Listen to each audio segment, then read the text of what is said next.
Bonjour, bonjour, c'est Karim sur Sky of the Sahara.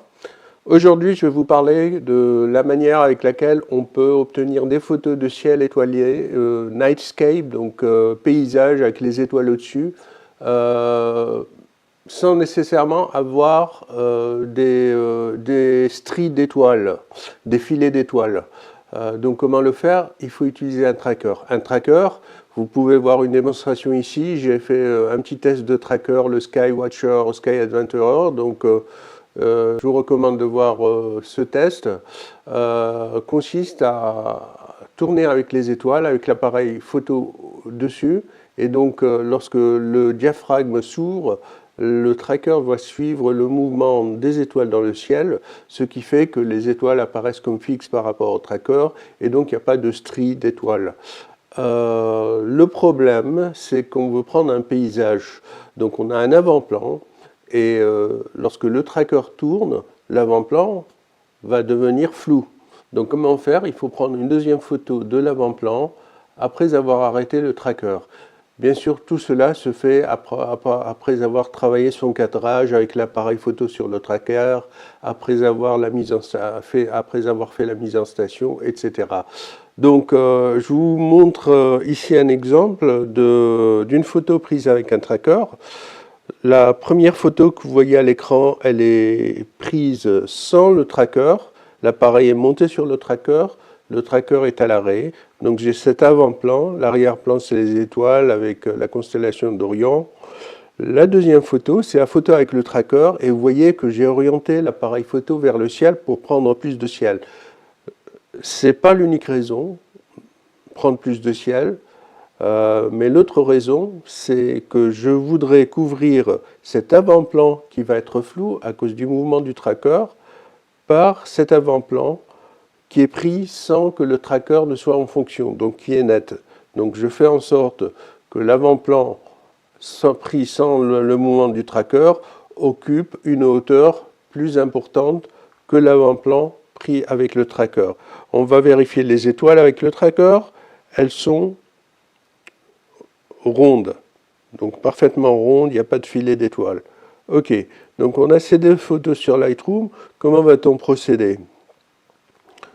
Comment les combiner ensemble pour effacer ce ciel et le remplacer par ce ciel tout en gardant cet avant-plan. On va ouvrir les deux photos en tant que calque dans Photoshop. Donc modifier, ouvrir en tant que calque dans Photoshop. Donc les photos vont s'ouvrir.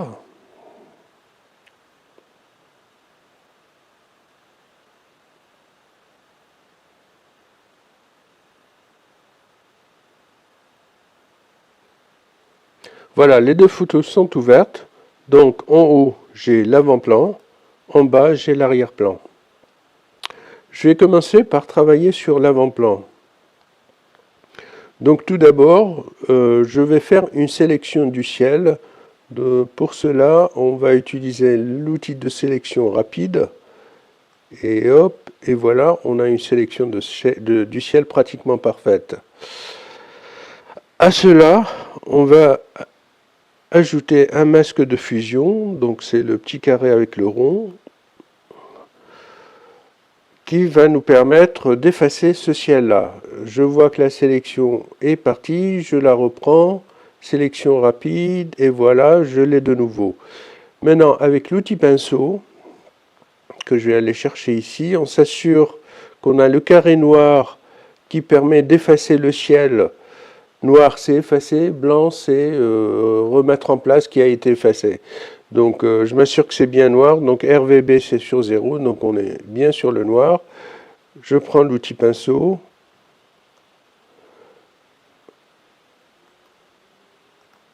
Voilà. Et je clique sur le masque de fusion et je commence à effacer. Et vous voyez que le ciel du premier plan est en train de s'effacer et est remplacé par le ciel de l'arrière-plan. Voilà. Alors la sélection est très utile parce que même si je déborde, l'outil pinceau n'a aucun effet. L'outil pinceau n'a un effet uniquement au niveau de la sélection. Donc là, j'ai mon ciel et j'ai mon avant-plan. Ce que je peux faire maintenant, c'est aplatir l'image. Donc je vais calque, aplatir. Je vais désélectionner. Et là, je vais revenir sur Lightroom. Donc, je fais enregistrer. Le nom du fichier, c'est 3887. Là, je reviens sur Lightroom et je devrais trouver mon fichier. Donc,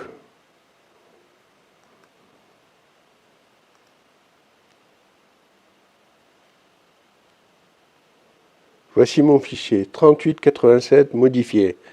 Donc sur Lightroom, je vais introduire d'autres modifications. Par exemple, la couleur du ciel ne me convient pas. Je voudrais que le ciel soit un peu plus bleuté. Pour cela, je vais agir sur la température, que je tire un peu vers la gauche.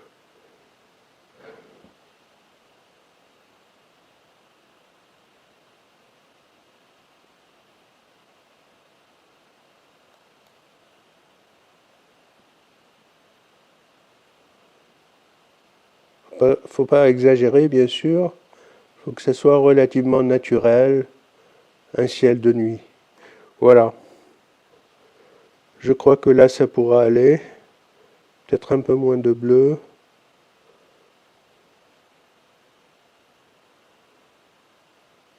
Voilà, enfin, ça dépend des goûts des personnes. Donc chacun a son goût particulier là-dessus.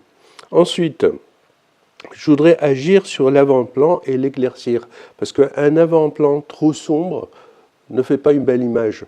Il faut qu'on devine un peu l'avant-plan, et là, c'est un peu trop sombre. Donc, ce que je vais faire, c'est aller sélectionner le ciel dans Lightroom.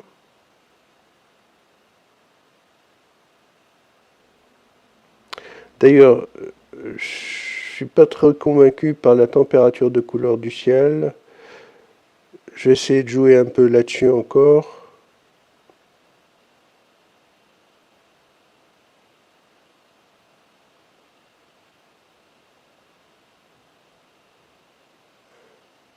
Je crois que là, c'est mieux. Ok, donc là, j'ai mon masque pour le ciel. Je vais aller sur ces 3 points et je vais inverser le masque. Et là, j'aurai un masque pour l'avant-plan. Inverser masque 1. Ça, c'est le ciel.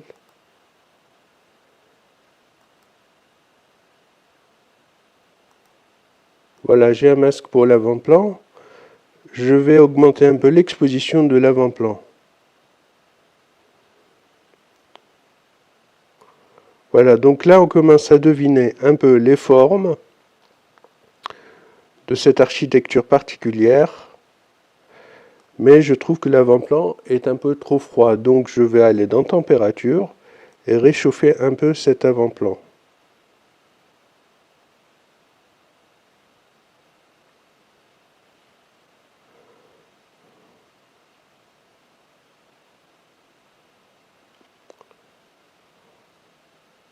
On est dans le désert, donc c'est plutôt des teintes ocre.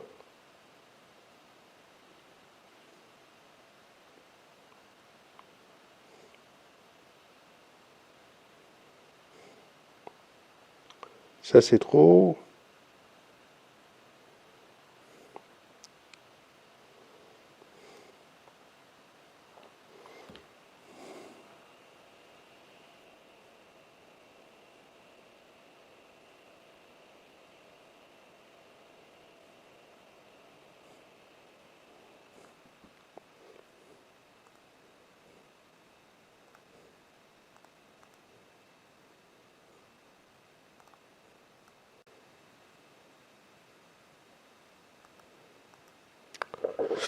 Je reviens encore sur le ciel, parce que je ne suis pas du tout convaincu par la température de couleur du ciel.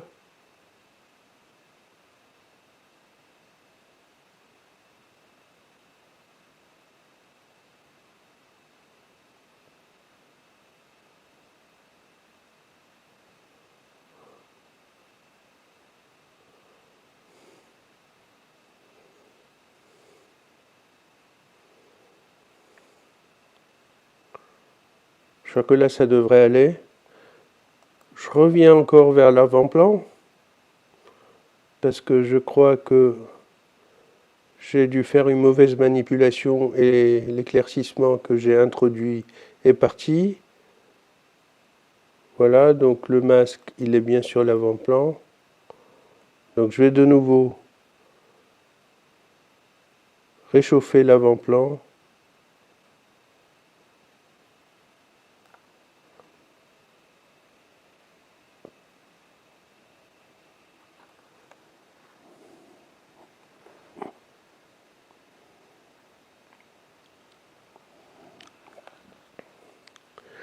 Il y a une teinte un peu verdâtre dans le ciel qui persiste. Je vais encore inverser le masque pour revenir vers le ciel.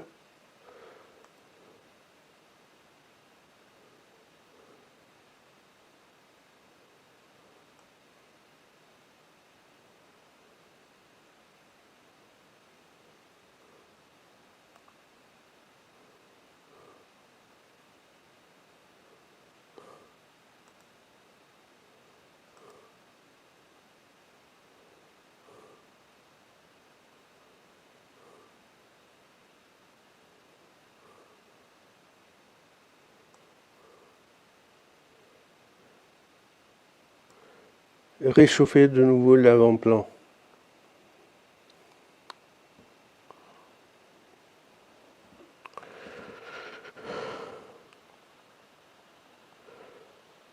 Je crois que là, on est bon. Je vais supprimer les masques et encore jouer sur la température de couleur.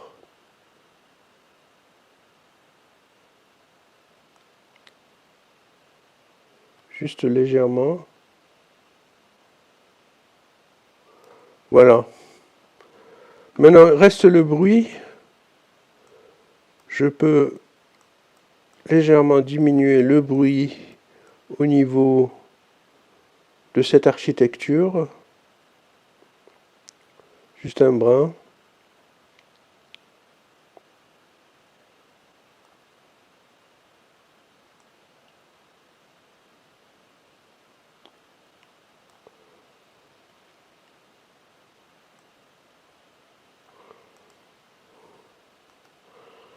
Voilà, je crois que là on est bon. Et je pense que la photo est à peu près parfaite. Donc on est parti de ces deux photos-là, avant-plan, arrière-plan, donc ciel, pour arriver à cette photo qui combine les deux photos ensemble. Voilà, j'espère que ce tuto a été utile. Et je voulais vous dire que désormais sur skyofthesahara.com, vous pouvez participer à des voyages dans le désert tunisien, dans cette zone à l'architecture très particulière, montagneuse, aride. Et ça se fait en collaboration avec une agence de voyage ici en Tunisie. Donc n'hésitez pas à visiter skyofthesahara.com. Merci beaucoup et à bientôt.